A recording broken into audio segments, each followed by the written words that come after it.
ladies and gentlemen, this is Cynthia the Audio Bell, and I am here with Dave. I thought to myself before I came over to RMAF, wouldn't it be interesting if I just happened to see Cynthia? You know? And there she was, right there, and I said, I know you! So, what have you seen at the show that you've liked so far? Well, they have 11 floors plus more of manufacturers all over the country. It's wonderful to see the new products that they're rolling out, from something very reasonable in price to extremely, dreamlike. And then, of course, listening to some of this equipment on some of the finest electronics. There are so many different companies, some that are very famous and renowned, but a lot of companies that are getting started or are small.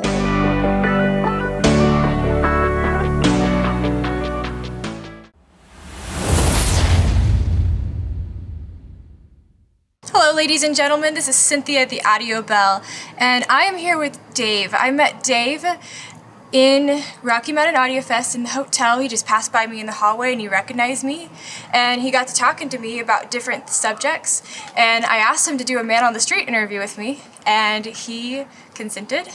So here we are. How are you doing, Dave? Fine, Cynthia. How are you today? I'm doing well. So what brings you to Rocky Mountain?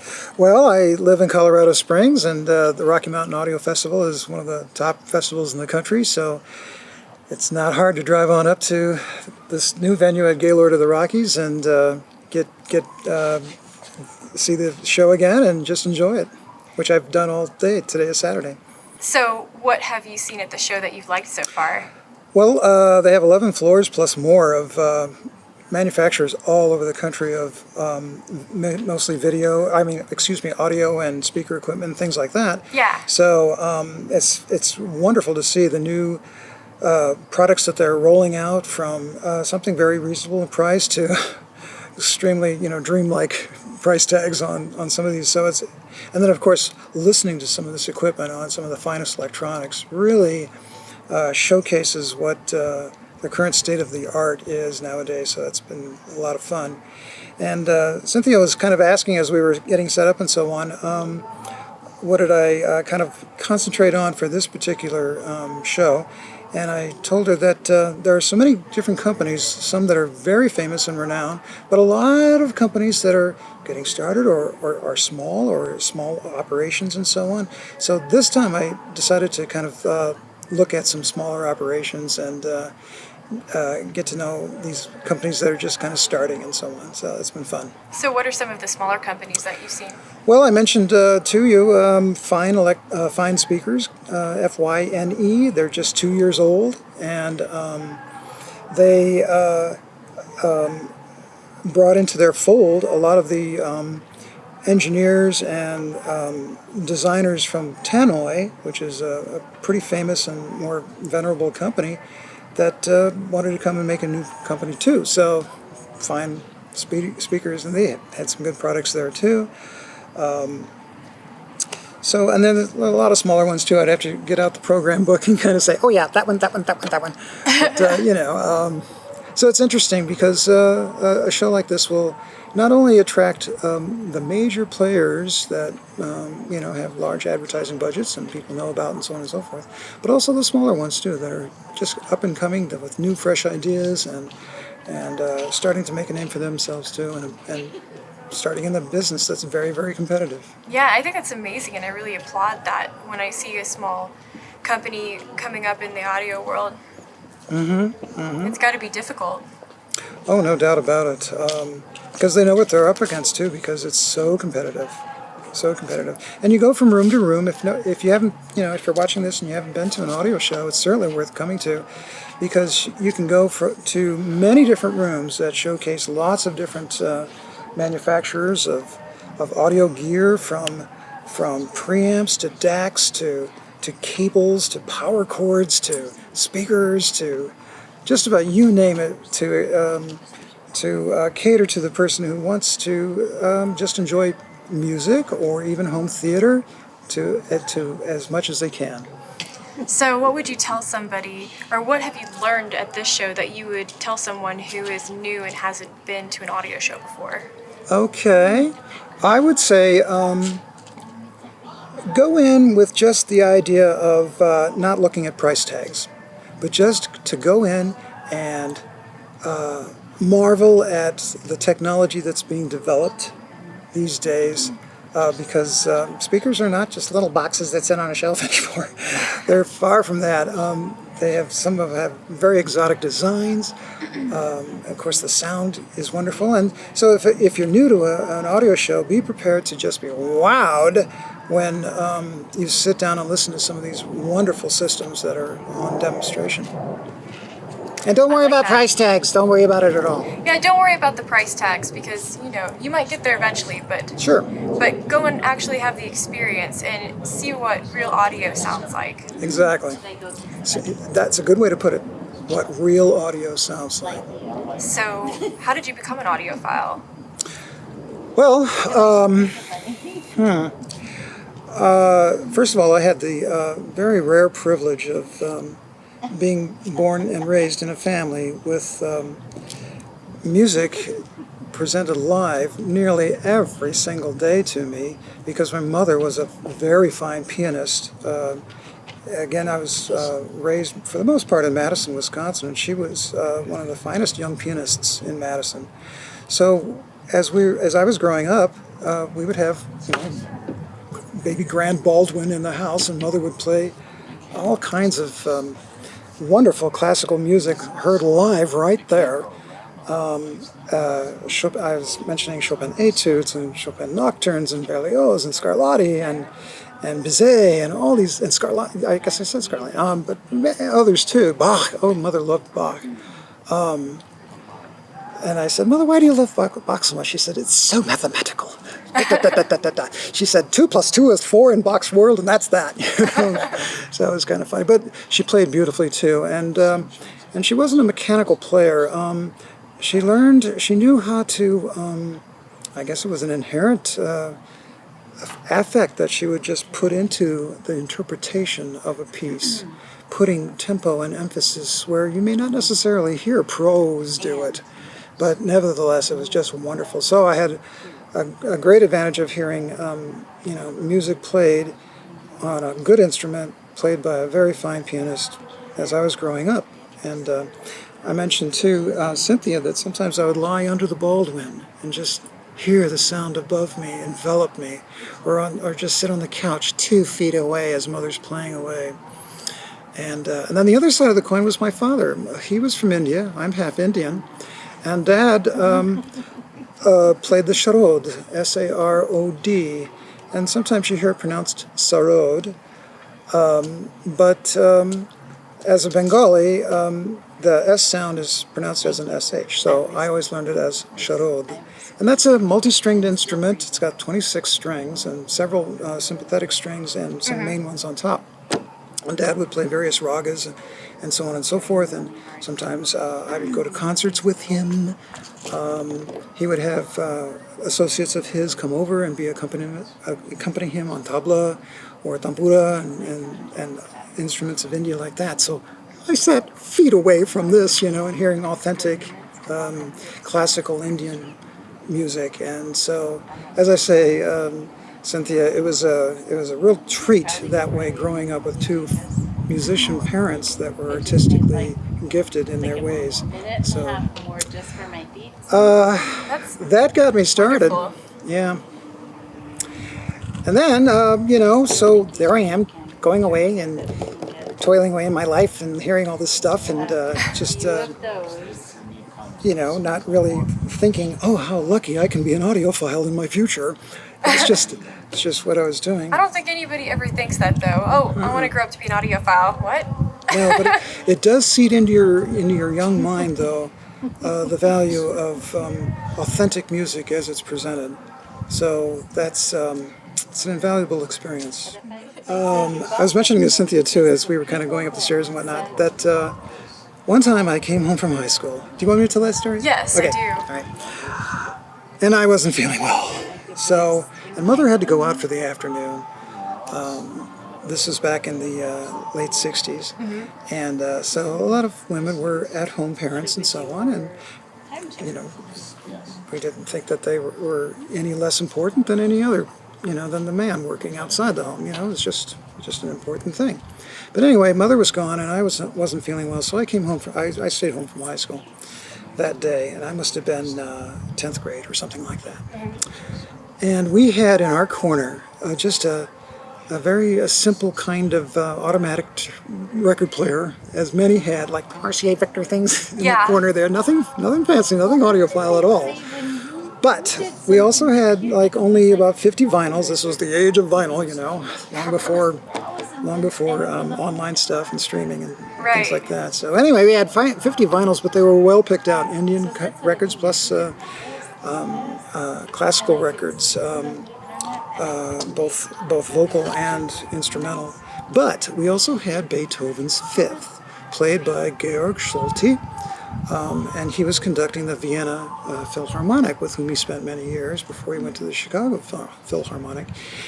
And so I put that album on, and I closed the shades, and I turned off all the lights, and I just hunkered down on the couch.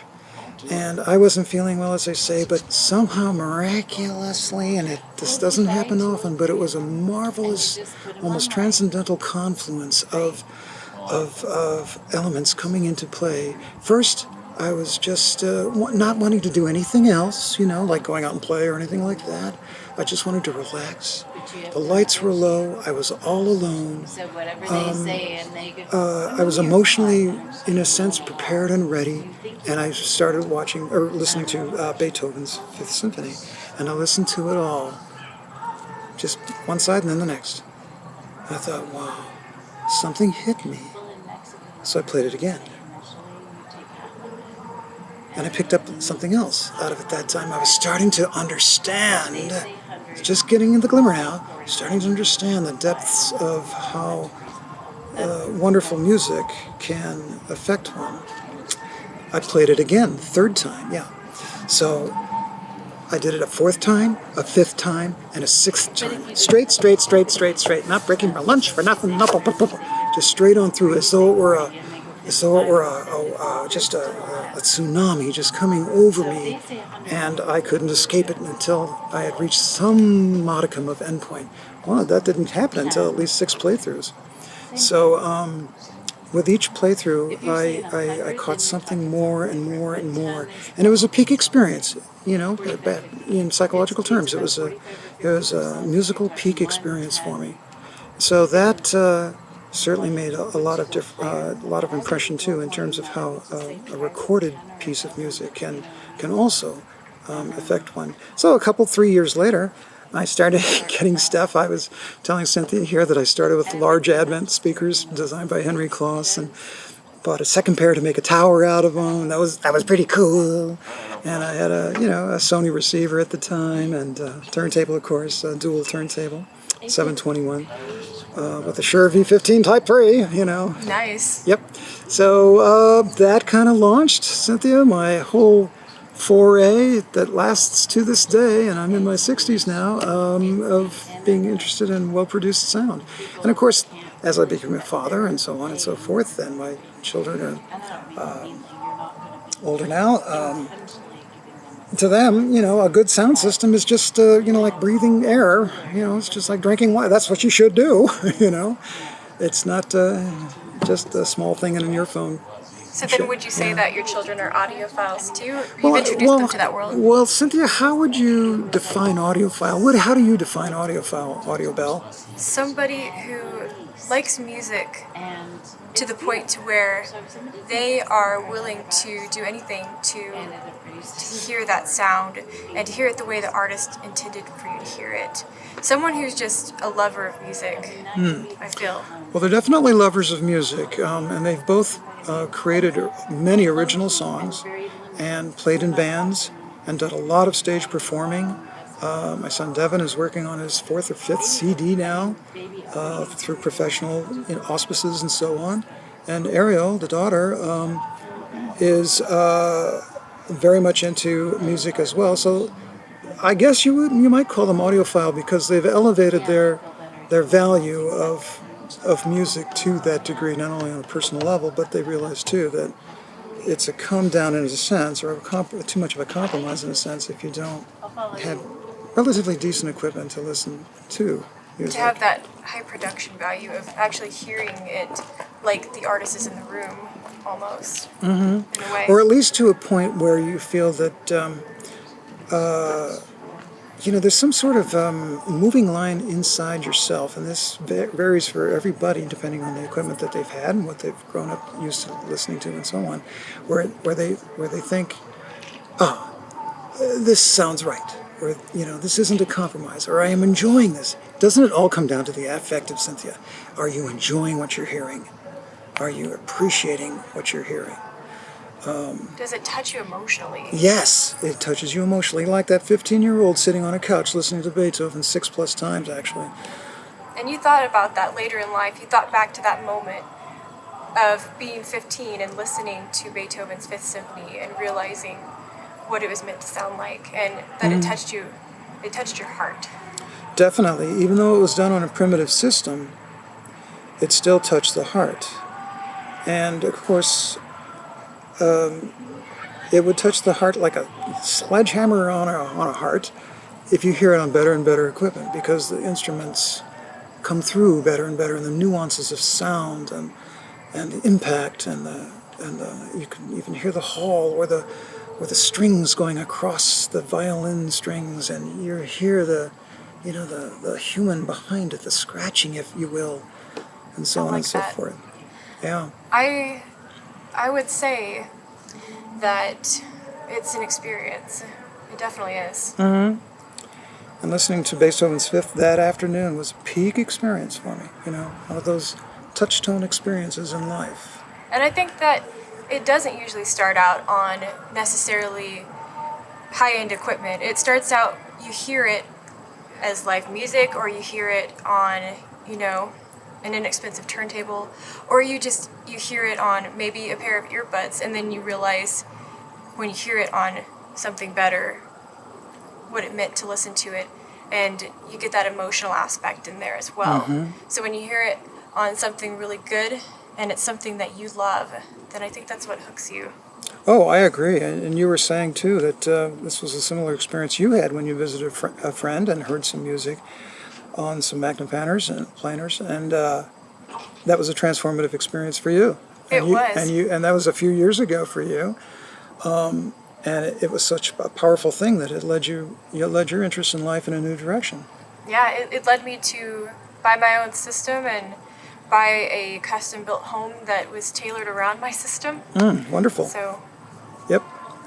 And you mentioned the kids too. Devin today, I don't know if I told you this as we were walking along, but he went into a definitive technology shop in Bellevue, Washington, where he lives in Seattle. And he strolled in just to see what was going on, as a lot of audiophiles do. We just kind of stroll in to see what's going on. And they said, "Hey, Devin," because they sold him the Focal 926 Aria speaker. And they said, "You know what? We have these Sopras, these Focal Sopras on sale." And so he got a tremendous deal. And today he phoned me and said, "Dad, I bought those Sopras on sale." So he ended up buying those. He ended up buying those. Since we talked earlier, because earlier he hadn't bought them yet, and then he was calling to get your advice about it. Yes. Well, he went ahead and bought those. So he's taking them home today to set them up. I bet he's excited. And you know what, Cynthia? He said, Dad, even though they have a cosmetic blemish here and there, and this kind of goes at the point you were making, the cosmetic blemish doesn't bother me because I'm getting the sound. I'm getting the performance. Oh, it may have a bruise on the backside, but who cares? The sound is wonderful. So that's what swung him towards those Sopras. That's why you're buying them, to hear the sound. Now, do you think people nowadays, let's say they're in their 20s and beginning their careers and maybe coming into some means, understand that this audio world is open to them? Because they've kind of lived with the earbuds in the ears and the small... I mean, I don't think that the majority of them do. I think obviously there's exceptions out there, and then there's the internet. Reddit has an audiophile section, Mastodon does, and different websites do, where young people who scan the internet, they can find it, and so maybe they see what it is. But I myself, being 23 years old, I'd never heard the term audiophile until maybe 3.5 years ago. Exactly. So what would lead them to explore some of these online sites if they are, don't know anything about it. If they don't know it, unless they just stumble across it or they have a mentor, like I had a mentor. It's weird to see a young person that just shows up at one of these shows because they like audio and they didn't have anybody else to tell them about it. But I saw a couple of 21-year-olds yesterday, so that was interesting, and they didn't have anybody mentoring them. They just knew what audiophile was, and they knew high quality audio, and they wanted to experience it even though they didn't really have the money to buy it yet. Excellent, yeah. So they're just starting their exploration. They are. What would you say would get more young people into high-end audio? That's a wonderful question. Well, for many years I had been a high school teacher of gifted students, actually, and when you develop good, positive relationships with your students and so on, especially the high school crowd, which you start to drive and things like that. Hey, Dr. Senna, could we come on by and listen to some music? And they knew I had a system, so they would come on by in the evening or on weekends. Oh, that's cool. Yep, and I'd sit them down in, position A, and what do you want to hear, dear? Well, okay, I like so-and-so, whatever. So I put it on, and their jaws would drop, Cynthia, because, and they would often say, this is a typical comment, I never knew my music sounded like that, as they said with awe and jaw drops. So in my own little corner of my career, I, through their initiative, it would expose them to what a sound system could render, and perhaps for them it's a transformative experience too. Like, oh wow, this is what it really sounds like. Yeah. So you feel that mentorship is key. Mentorship is key. It's going to have to be key because I don't yet see companies create events that are designed to draw kids into like the brick and mortar store or something like that. Even if they have to take a little bit of a hit, the idea is to bring these new clients in. If you go to these shows, you'll see a lot of clients are older. And as you said, there are very few, comparatively speaking, younger people there. And even fewer females proportionately. Why do you think there's fewer females? Well, I was going to ask you that question, actually. Well, actually, I've seen a lot more females this year at Rocky Mountain than I've seen last year, and I don't know why that is. I agree. But as far as why females aren't interested in it, it's, I think it's a really selective thing. I'm not the normal female. I like big speakers, and I don't care how they look in my house. I just care how they sound. And I think women are more in tune to how things look and how they feel, which is why I think getting more women into it by putting on something that they like that touches them emotionally is key to getting them into it. Not raving about the gear, because that's just going to turn them away. Raving about the what? Raving about the gear. Oh, the gear itself, yeah. Unless they're really nerdy or a gear junkie or they like that sort of thing. But I think in the general sense of things, they don't. They want things to look good and they want them to look nice. And their interest might be in other things as well. They may just have other interests. Not that they don't like it, so to speak, but that it may just not be their cup of tea. They might be more interested in a different hobby. So as the female representing all females for your interest, what brings you to the shows then? I'm trying to get the word out there. Are you a gearhead to any extent? Or? Well, I am. I will admit that. But I am trying to do these interviews to get the people aspect, the people story behind the gear, find out what makes them tick, what inspires them and drives them to even make it in the first place, and then do men on the street interviews with people like you, the consumer, and get their take on where are the young people, where are the women, and how we can bring more of them to the show. Why aren't they here? That's what I want to know. And hopefully with posting videos about it, then they'll find it or stumble across it on the internet, or I can promote it, and then that'll help drive more people, more young people to get into it. I think maybe a key driver to your question is to what extent are we providing opportunities for the next generation to listen to better gear? Why should they have to come to a major show like this, which actually should be more of a culminating experience than a daily one, They should have like for those stores that are purveyors. I think they should develop means or opportunities, as I say, for teenagers to come and low 20s like yourself to come and listen to Better Gear, because once they listen to their music, as you astutely pointed out, on Better Gear, that it affectively touches them, female or male. And I think even the male ones should be affectively touched first. Maybe later they kind of get into the gear thing, but but at first it does touch the emotional part of being a human being. Get those young folks in and invite them in some sort of way to come on in and listen to that equipment, to their music on great equipment, so that it becomes seated in their mind as it was in yours when you listened to those Maggies at your friend's house. Exactly. The same thing can happen. You are not an exception in that way.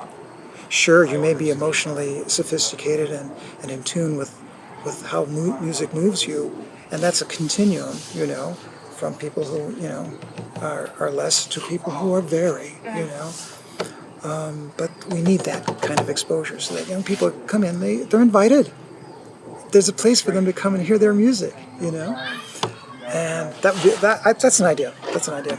So, do you think that most of this falls on the opportunities and I guess the responsibilities of the manufacturers or the distributors or just consumers themselves? Well, I think it has to be a collective effort. Hit it on as many fronts as you can. The manufacturers have to make it easy for the brick and mortar stores to create things. The manufacturers themselves can do things too. There's the power of the internet, and kids are on internet sources all the time, and you're an example of that. You have your own YouTube channel. So how you get your word out to invite new viewers and sustain viewers, that's important too. And your tact of not just, gearhead, yeah, what's the frequency response of this speaker? No, you're going, okay, what are the people behind this? You're fleshing out that idea, because it's people who invent these things. And why do they do it? And where's the pleasure? It's true. And by the way, that also, I think, could inspire the next generation of audio engineers and so on and so forth, who carry the world of sound reproduction to progressive stages, just as it has all this time. It shouldn't be toiled by some eccentric down in the basement. Not necessarily. There's still room for eccentrics down in the basement, and believe me, some great things have been happening that way. But we can do better. We can do more. I think we can all do better. Getting young people in, getting females in, and getting the word out there. Yeah. Oh, I went to Axpona early this year in April in Chicago, and I kind of settled for a break around a fireplace thing, and probably a 32-year-old and his girlfriend about the same age came and plopped down, and they were talking away. And the male was talking with another male that was sitting over there about the most esoteric things you could ever possibly think of from 30 years ago and so on. And the girlfriend was kind of doing this, feeling kind of lost and out of the loop. So I kind of turned to her and I said, "Why are you here?" In a very innocuous way. "Why are you here?" And she said, "I'm just tagging along with him." I thought, wow, there's something wasted right there. Yeah. She's just here for the ride. It's like he's not even trying to engage her. So I think you raise a very good point, Cynthia, and that is we have to realize that the sexes are different. They are alike in many ways, but also different in some. And if we ignore, for example, what appeals to, and this is of course a large generalization, but what appeals to females, and be cognizant and aware of that, and consciously attach ourselves to addressing that. If we don't do that, we're missing something. We're missing half the population that could be reached with good sound. Yeah, we are, and they'll never come and find out what it's like because we are missing that. Yep. So again, it's creating that invitation high school, I know she to, in this case, if we're talking about females, come, female, enjoy this. Bring your music, bring your album that you love, I went on her Facebook page and let's play it on this turntable, and about a year. listen to it and enjoy it. And if she walks away just with a smile on her face, you've done your job. Yeah, it was obviously it. You have maybe you haven't sold that turntable and cartridge that day, or the electronics behind it, but you've seeded the idea in that person that this is lovely. You've planted the seed. You have planted the seed. You have seeded the idea. I like that. So, Well, I think that was wonderful, and I really am glad that you did this interview with me, David. well, thank you so much for inviting me. It's a pleasure. We just kind of, as Cynthia said, we just kind of passed by, and I had seen one of her videos earlier, and I thought to myself before I came over to RMAF, wouldn't it be interesting if I just happened to see Cynthia? You know? And there she was, right there, and I said, I know you! So she said, yes, hello, and she was very lovely about this. You know? So if you ever run into Cynthia, she's not going to, you know, snub you or anything. She'll say, hello, how are you? And all that good stuff. So, and then we just got into talking. Next time I see you at an event, I'll be like, hi, I know you. Yeah, that would be great. David! Okay. Well, this is Cynthia the Audio Bell with David, and we are both signing out. Thank Bye. you so much.